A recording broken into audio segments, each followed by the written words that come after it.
The quiet I sought was a specific thing, woven from the whisper of wind through hundred-year-old pines and the gentle lapping of lake water against a weathered dock.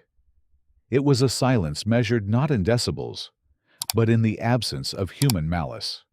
After 30 years as a counterintelligence analyst for the FBI, my world had been a cacophony of secrets, lies, and the grinding stress of anticipating the next betrayal.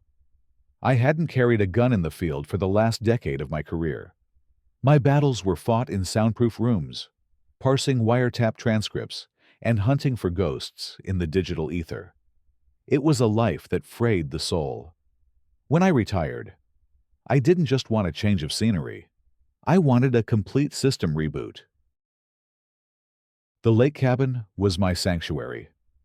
It had been in my family for 4 generations. A simple, sturdy structure of hand-hewn logs, nestled on a prime 5-acre plot on the shores of Serenity Lake. It was a relic from a time before the surrounding land had been carved up and sold off. Before the monstrous, beige McMansions of the Eagles Landing development had sprouted like fungal growths on the opposite shore. My property was an island, grandfathered in, a holdout of rustic authenticity in a sea of manufactured prestige. I was not, and never would be, part of their homeowners association. My peace was predicated on that single, simple fact. I had been in residence for a month, the tension slowly uncoiling from my shoulders, when the first sortie of the war I didn't know I was in was launched. I was on the dock, teaching my 10-year-old nephew, Leo, how to tie a proper fishing knot, when a pristine, electric-powered pontoon boat glided silently into view. At its helm was a woman who looked as if she were sculpted from bone china and disapproval. She was in her late 50s, with a helmet of perfectly coiffed silver hair and a string of pearls at her throat that seemed to choke the very air around her. She held a clipboard against her chest, like a ballistic shield. "Good afternoon," she called out, her voice carrying across the water with the sharp, clear ring of a wine glass being flicked. The boat hummed to a stop 20 feet from my dock. "Afternoon," I replied, keeping my tone neutral. Leo looked up at me, his brow furrowed. "I am Deirdre Finch," she announced, as if presenting her credentials to a foreign diplomat. "I am the president of the Eagles Landing Homeowners Association." "Alex Riley," I said. "This is my nephew, Leo."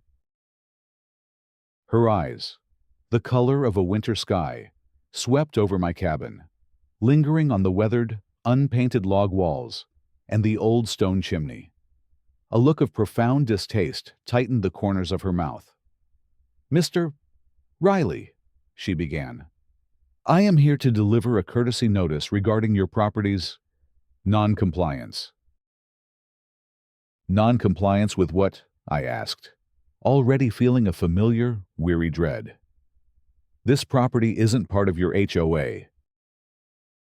"A legal technicality," she sniffed, dismissing a century of property law with a wave of her hand. "The fact remains, your structure is visible to all Eagles Landing residents, and its dilapidated state is a significant drag on our community's aesthetic standards, and, therefore, our property values. The unpainted wood is a violation of Article 7, Section 2 of our covenants, which requires all exterior surfaces to be painted from an approved palette of neutral earth tones." I looked at the beautiful, silvered logs of the cabin my great-grandfather had built. "I have no intention of painting it." A muscle in her jaw twitched. "Furthermore, your stone chimney is not up to the community's architectural code, which specifies brick or approved synthetic stone veneer, and that fishing boat," she gestured to my simple aluminum skiff tied to the dock, "is an unregistered watercraft in a designated private community waterway." "This is a public lake, Mrs. Finch," I said, my voice hardening. "The lake shores are private," she corrected. And your presence impacts us all. You will receive a formal warning, followed by a schedule of fines. I would advise you to take this seriously. We are a community that protects its investment. We do not tolerate outliers. She put the boat in reverse, her cold gaze sweeping over my legacy, my sanctuary, as if it were a slum she was scheduling for demolition. She was a woman who saw the world as a set of rules to be enforced. And I was a violation. Leo looked up at me, his eyes wide. Is she allowed to do that? Uncle Alex. I put my hand on his shoulder, the knot of the fishing line forgotten. No, buddy, I said, a cold, familiar calm settling over me. She's not. In my old life, we had a term for people like Deirdre Finch, a domestic threat. And I knew, with a certainty that made my stomach ache, that this threat would not simply go away. My initial response was dictated by a lifetime of training in counterintelligence. You never react to a provocation with emotion. You assess, you document, and you use the adversary's own aggression to build the case against them. The peace I sought was the objective, but the methodology to achieve it would have to be drawn from the world of conflict I had left behind. The first official notice arrived a week later by certified mail, a classic intimidation tactic. It was a thick, creamy envelope with the Eagle's Landing eagle, a particularly aggressive-looking raptor embossed in gold. Inside, on paper so heavy it felt like a proclamation, was a list of my violations: the unpainted cabin, the stone chimney, the unapproved fishing boat, the overgrown native wildflowers I had allowed to flourish near the property line. It concluded with a demand for a remediation plan to be submitted within 30 days, and a notice that fines of $100 per day, per violation, would begin accruing immediately thereafter. I read it, then scanned it into a secure, encrypted folder on my laptop. The folder was labeled Finch, Deirdre, Domestic Threat Assessment. I then made a phone call to my sister, Jessica. Jessica was a sharp, ambitious prosecutor with the Department of Justice in Washington, D.C. She was the family's legal scalpel. Sounds like you've got a classic case of what we in the biz call extra-jurisdictional overreach, she said, after I explained the situation, her voice a mix of amusement and professional interest. She has absolutely no legal standing. Alex, it's pure harassment. I know, I said. But she's the type who believes that if she asserts something loudly and often enough, it becomes true. I don't want to get dragged into a messy, protracted legal fight. I just want to be left alone. Then we play it smart, Jessica advised, her prosecutor's mind already mapping out a strategy. You don't engage. You don't argue. You build a wall of paper so solid that when she finally runs into it, she breaks herself. Send one, and only one. Formal response. I'll draft it. We'll cite property law, county records, and legal precedents for harassment. We'll put her and the entire HOA board on notice that any further action will be met with a lawsuit for damages. Then, you document everything, every letter, every email, every interaction. Let her build our case for us. Bullies like this always overplay their hand. The letter Jessica drafted was a work of art. It was polite, professional, and utterly lethal. It methodically dismantled every one of Deirdre's claims, citing the specific statutes that rendered them moot. It concluded with a clear warning that the HOA board members could be held personally, financially liable for any campaign of harassment. I sent it via certified mail and filed the receipt. For a few weeks, it was quiet. I allowed myself a sliver of hope that the legal shot across the bow had been enough. Then, the invoices started arriving. Deirdre had completely ignored the letter. The invoices were for the accrued fines, which now totaled in the thousands of dollars.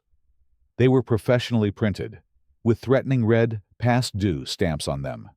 It was a war of attrition, designed to intimidate and exhaust. With each new invoice, I felt a piece of my hard-won peace chip away. The quiet of the cabin was now tainted with the knowledge that just across the water, a woman was methodically plotting to destroy my life. My phone calls with my family, once just casual check-ins, now had the feel of operational briefings.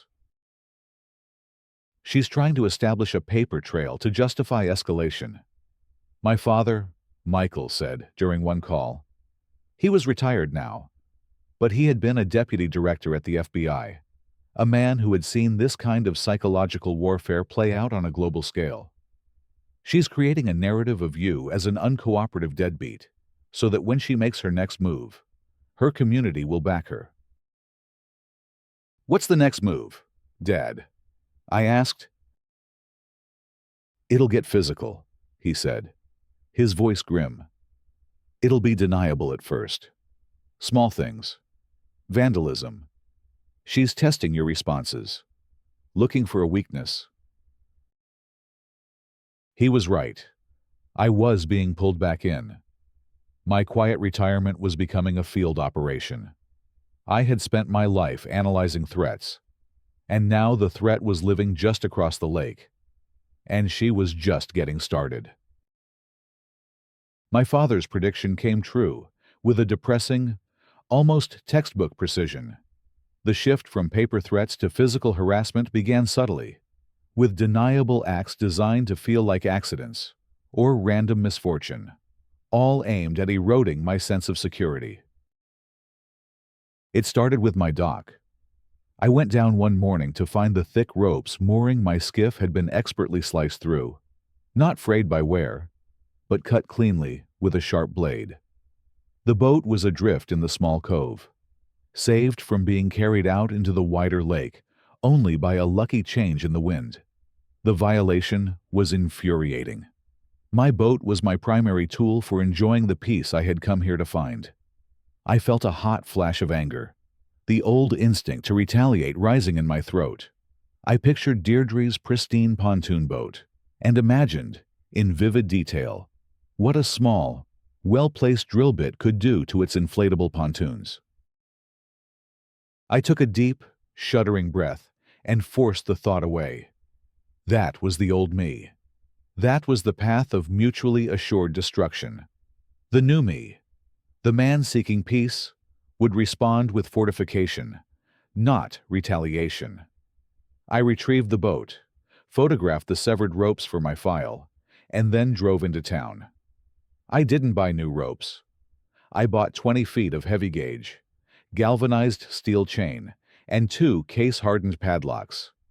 I spent the rest of the afternoon securing the skiff to the dock's main pilings. The metallic clank of the chain was a sad sound, a sound that didn't belong in the quiet of the cove.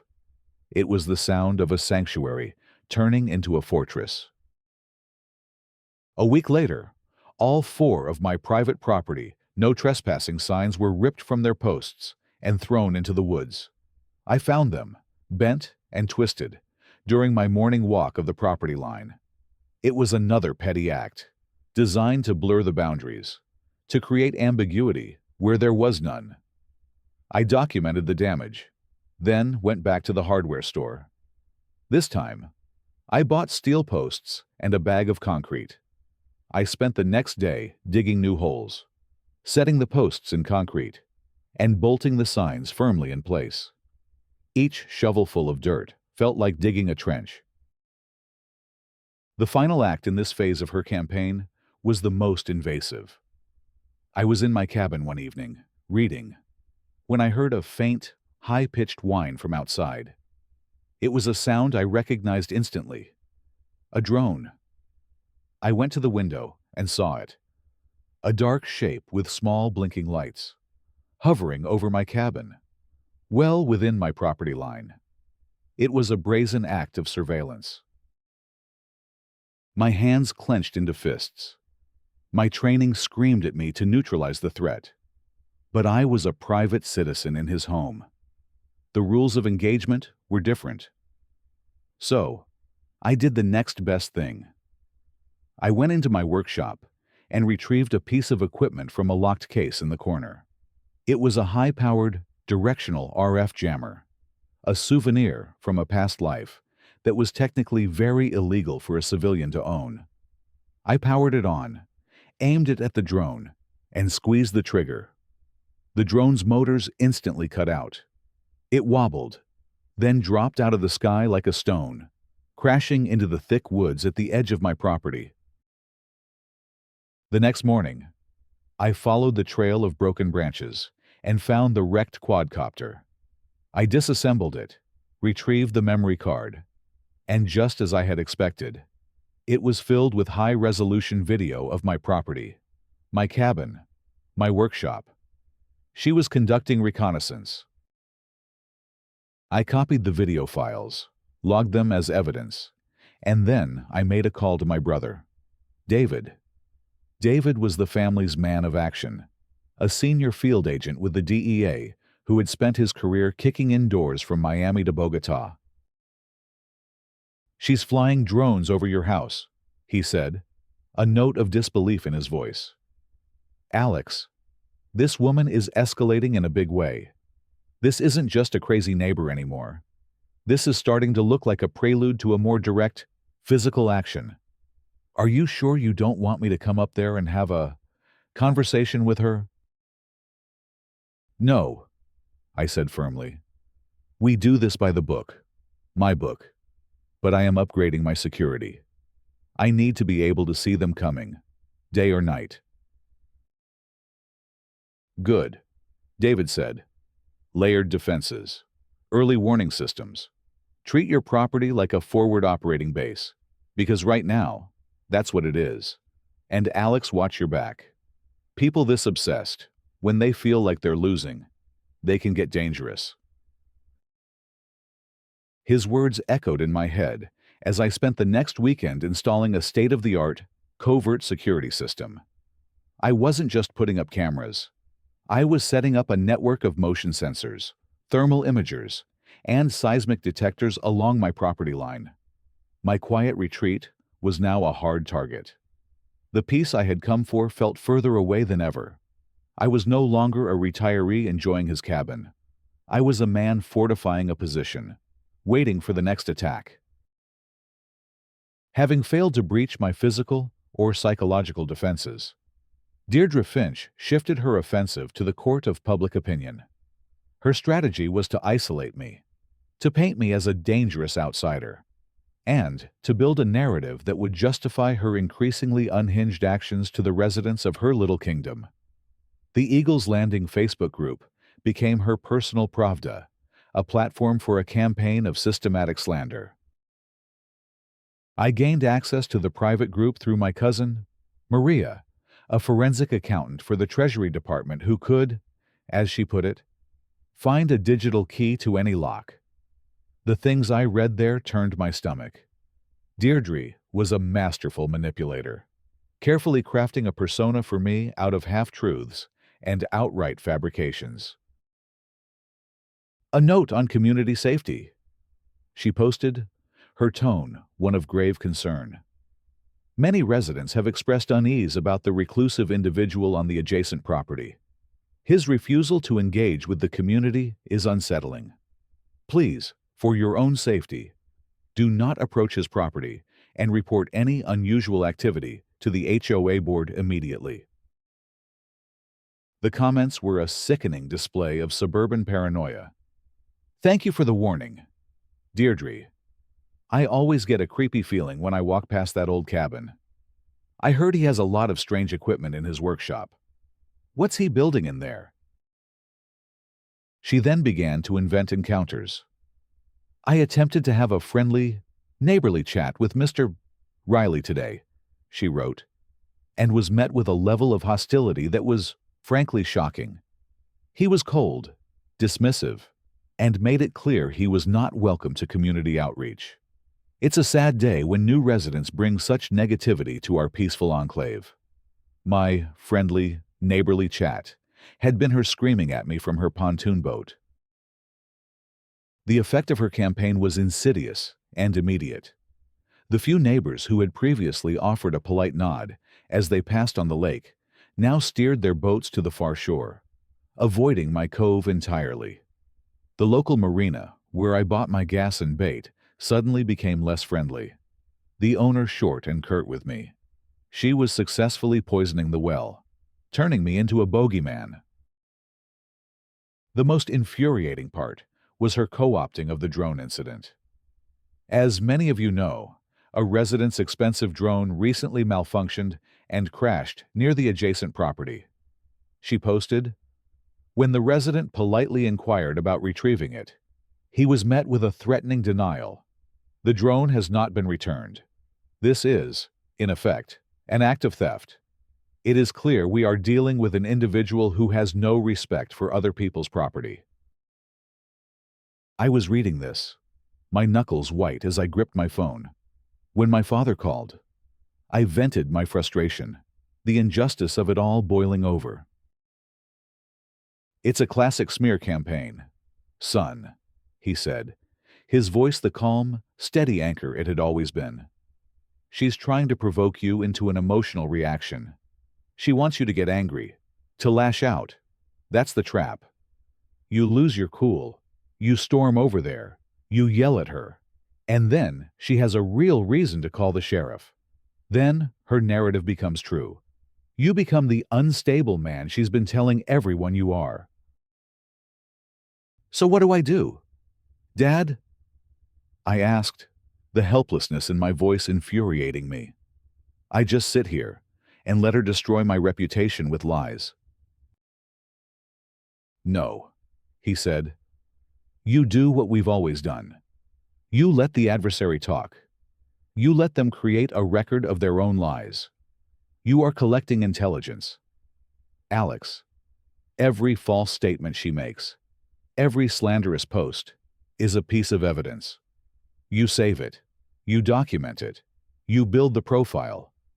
This is a counterintelligence operation. The goal is not to win the daily skirmish in the court of public opinion. The goal is to win the war, in a real court. Do not get drawn into her game. You play your own." His words centered me.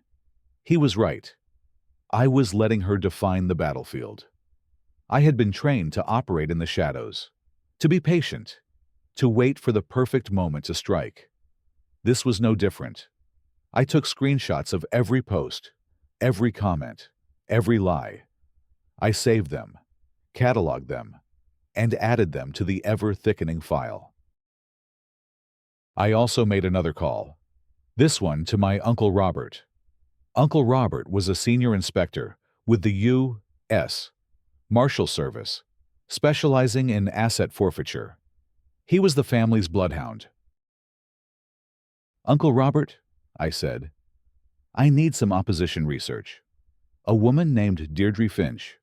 I want to know everything. Financial history, business dealings, any past litigation. I have a feeling our HOA president isn't as squeaky clean as she pretends to be." "Consider it done. Alex," he said, his voice a low growl. "You poke a bear, you get the claws. This woman is about to learn what happens when she pokes a family of bears." The isolation was still a bitter pill, but my purpose was now clear. I wasn't just a victim. I was an intelligence officer, running a long-term surveillance operation. And I knew, with the patience of a seasoned hunter, that my target would eventually make a fatal mistake.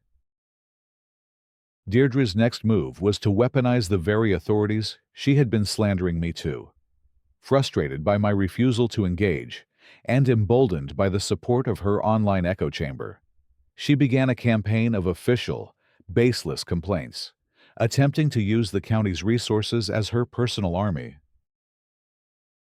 The first salvo was a call to the county sheriff's office, reporting that my cabin was an unsafe and dilapidated structure, that was in danger of imminent collapse. Two deputies arrived, a young, eager officer and an older, more seasoned sergeant, with a weary look in his eyes that told me he had seen it all. I greeted them on the porch. "Let me guess," I said, before they could even speak. "Complaint from the HOA about the cabin falling down." The sergeant sighed. "You must be Mr. Riley."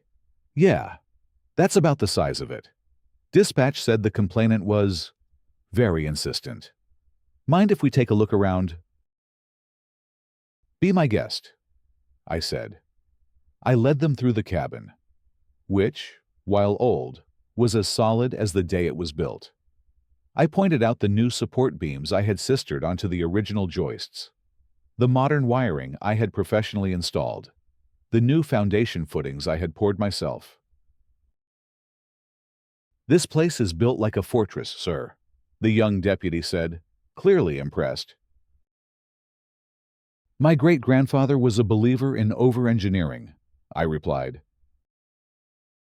The sergeant took me aside as his partner was finishing the report. "Listen, Mr. Riley," he said, his voice low. "We get calls from the president of that HOA across the lake pretty regularly, usually about nonsense.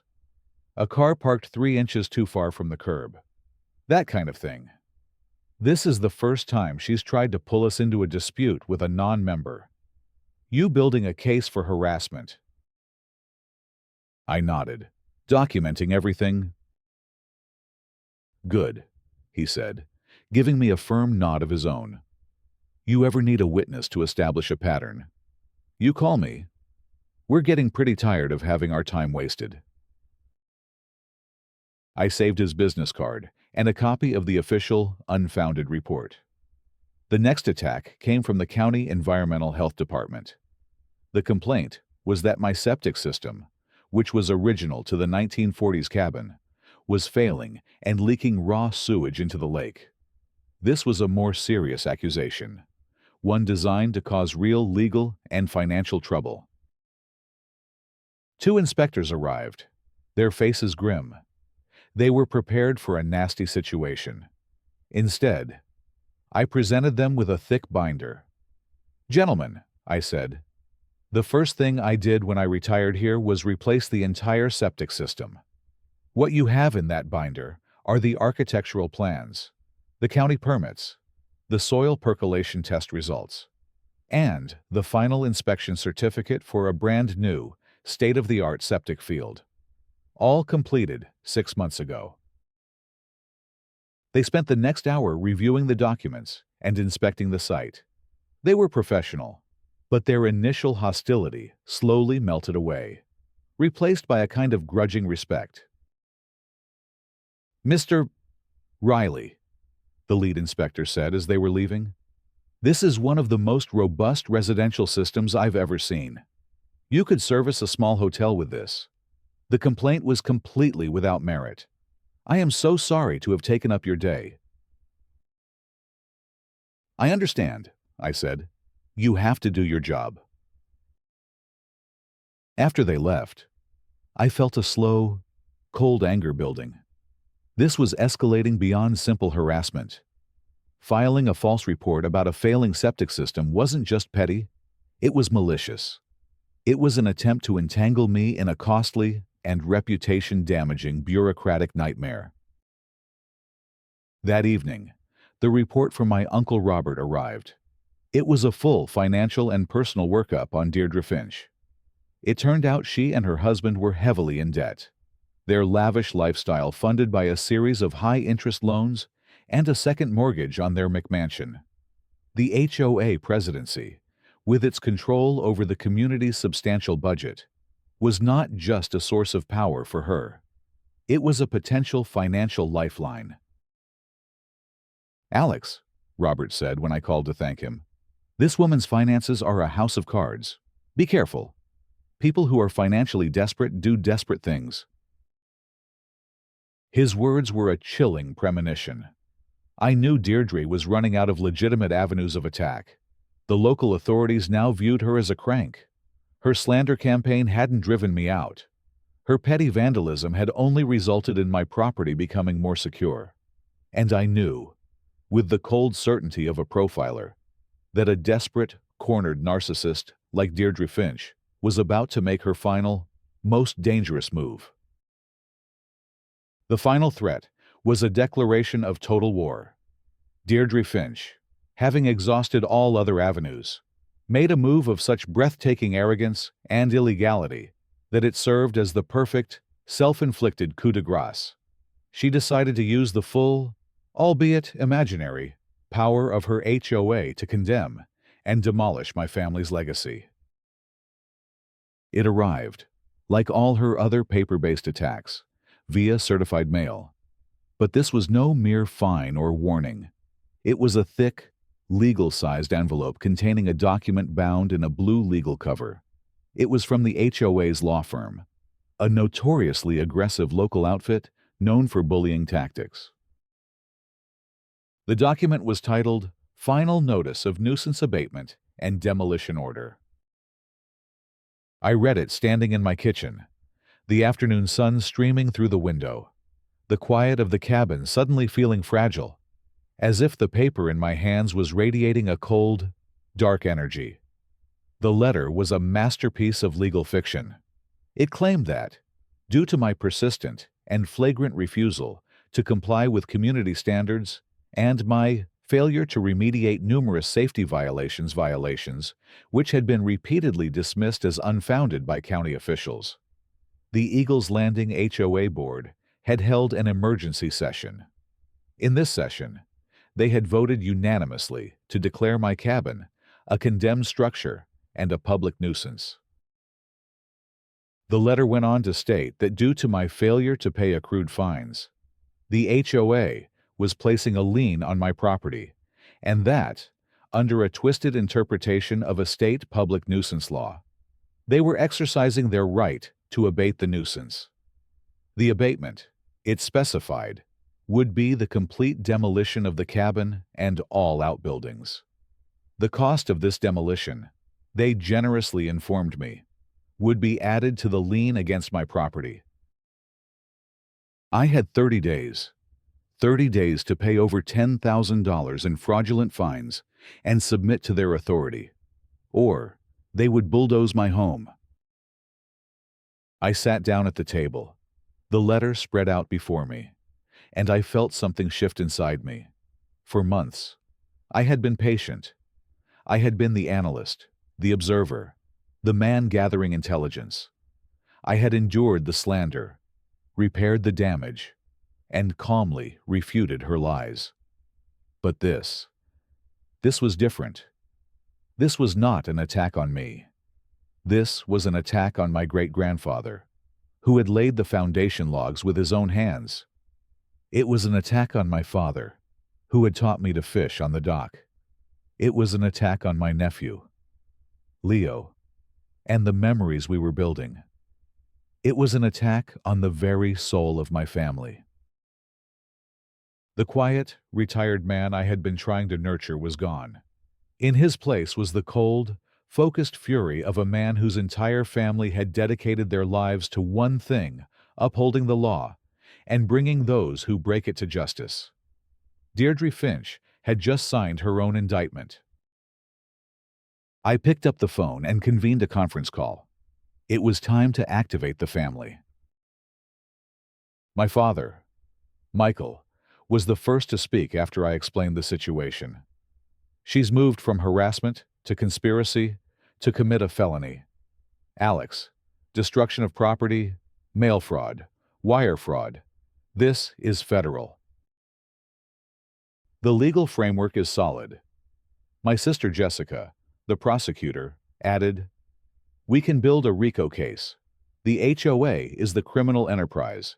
She's the kingpin. The pattern of racketeering activity is already documented in your file. We'll need a full financial workup." My cousin Maria, the treasury agent, chimed in. "If she's this brazen, she's definitely been dipping into the HOA's accounts. I can get warrants for their bank records by morning." And when it comes time for the arrests and seizures, my Uncle Robert, the marshal, said, his voice a low rumble, my team will be ready. We'll take her house, her car, her boat, everything she used in the commission of these crimes. What's the plan, Alex? My brother David asked. He was always the tip of the spear. I looked out the window at the cabin, my home, my legacy. The plan, I said, my voice cold and hard as iron, is to let her do it. We let her think she's won. We let her bring in the bulldozer. We let her knock the first wall down. There was a stunned silence on the line. Alex, are you sure? Jessica asked, her voice tight with concern. That cabin means so much. It's a building, I said. It can be rebuilt, but the evidence of her committing a multi-million-dollar felony, in broad daylight, in front of dozens of witnesses, that's a gift. We are going to give her everything she needs to convict herself. We're going to turn her victory party into her arraignment. The plan was set. For the next 30 days, I was a ghost. I forwarded my mail, rerouted my phone, to Deirdre Finch and the residents of Eagle's Landing. It would look as if I had abandoned the fight, that I had fled in the face of her power. In reality, I was coordinating the most important operation of my life, with the most elite team I had ever worked with my family. The day of the demolition was a perfect, crisp autumn morning. The sky was a brilliant, cloudless blue, and the fall foliage around the lake was a riot of red and gold. It was a beautiful day for a crucifixion. I was sitting in a rented SUV, parked at a scenic overlook a mile away, a pair of high-powered, stabilized binoculars in my hand. Beside me, on a tripod, was a laptop displaying a multi-angle, high-definition live feed from the half-dozen covert cameras I still had active on my property. On the screen, I watched the heart of my family's history, my sanctuary, in its final moments. The atmosphere at the abatement site was disgustingly festive. Deirdre Finch had orchestrated it as a victory celebration. A crowd of about 30 Eagle's Landing residents had gathered on the lawn, safely behind a velvet rope she had installed. They were sipping coffee from thermoses. Some were even holding glasses of champagne. Deirdre herself was the belle of the ball, dressed in a sharp, tailored pantsuit, laughing and accepting congratulations. She had brought down the beast. She had purged the non-compliant element. She had won. At precisely 9:00 a.m., a massive, yellow bulldozer rumbled down my long driveway, its diesel engine a profane roar in the quiet morning. It positioned itself in front of the cabin. Deirdre raised her champagne flute. "To the future of Eagle's Landing," she shouted, and the crowd cheered.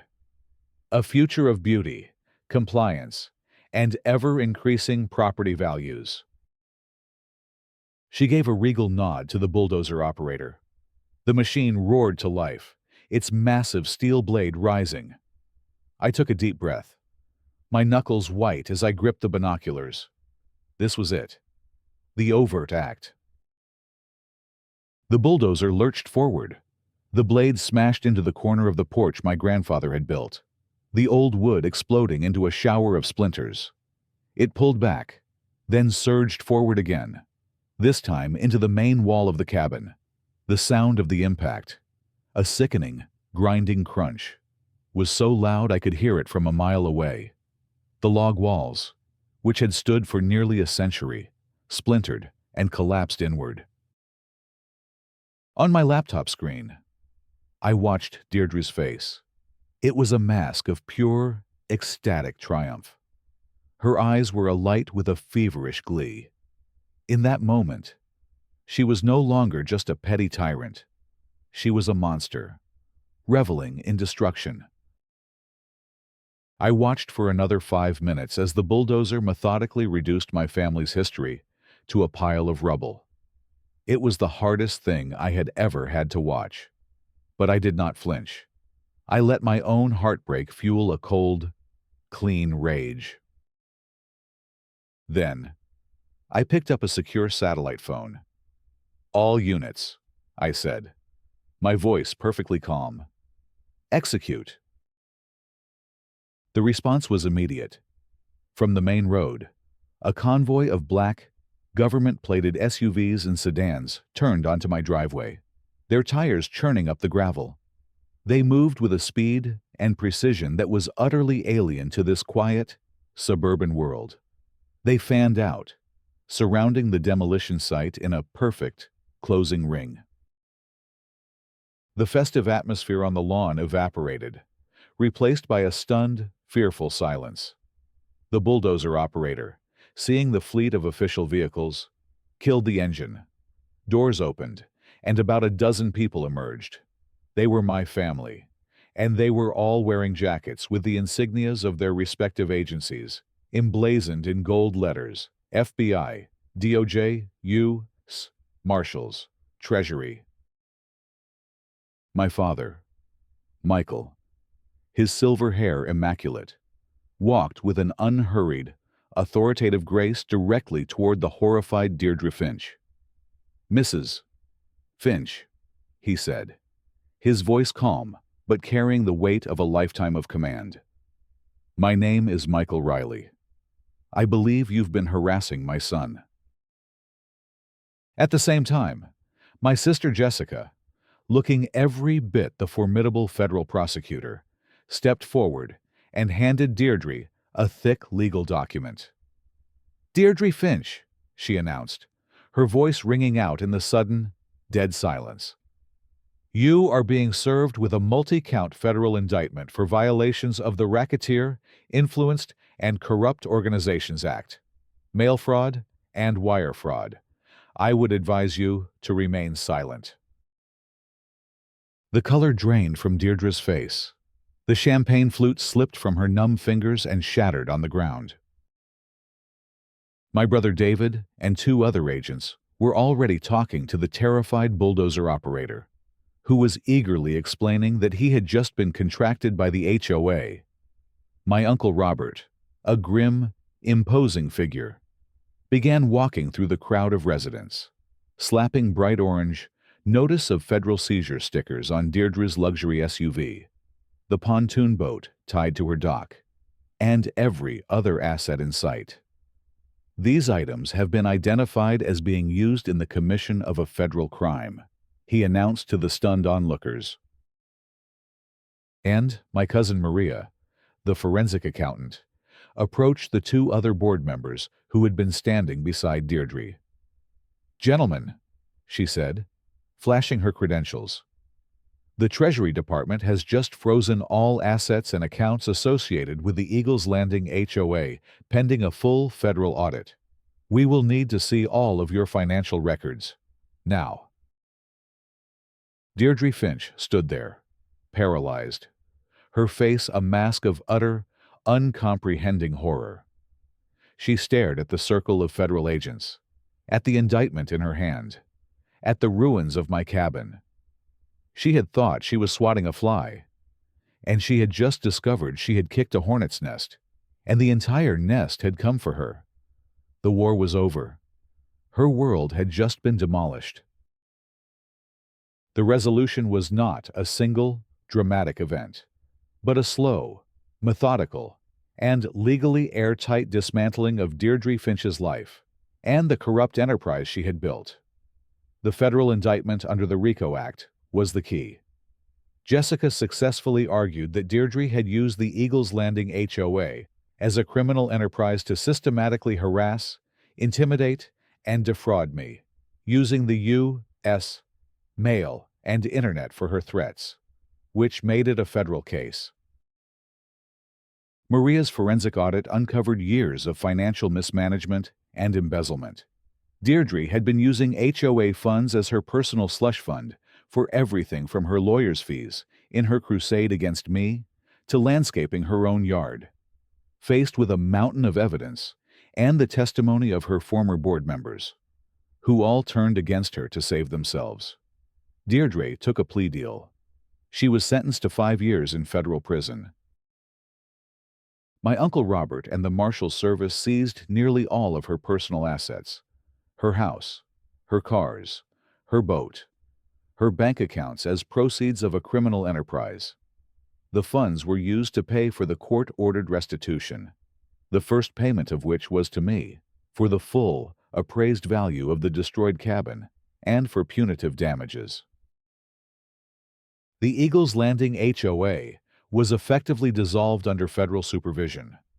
The court appointed a receiver to manage the community's affairs, ousting the entire corrupt board. A new, humbled, and far more reasonable board was eventually elected by the residents, who were horrified to learn the truth about what had been done in their name. Months later, after the legal dust had settled, my family gathered on the now cleared plot of land where our cabin had once stood. The air was filled with the scent of sawdust and fresh-cut lumber. We were rebuilding. My father was directing the placement of the foundation beams. David and Robert were framing a wall. Jessica and Maria were staining the new porch railings. It was a somber but hopeful scene. I stood by the lake, watching them, feeling a profound sense of peace that was deeper and more resilient than any I had known before. The quiet I had sought had been shattered, but in its place, something stronger had been forged. I had been dragged back into a world of conflict, but I had not fought it alone. I had faced the darkness with the unwavering strength of my family. The cabin we were building now would be more than just a sanctuary. It would be a testament to our bond. A fortress built not of logs and stone, but of love, loyalty, and a shared, unshakable sense of justice.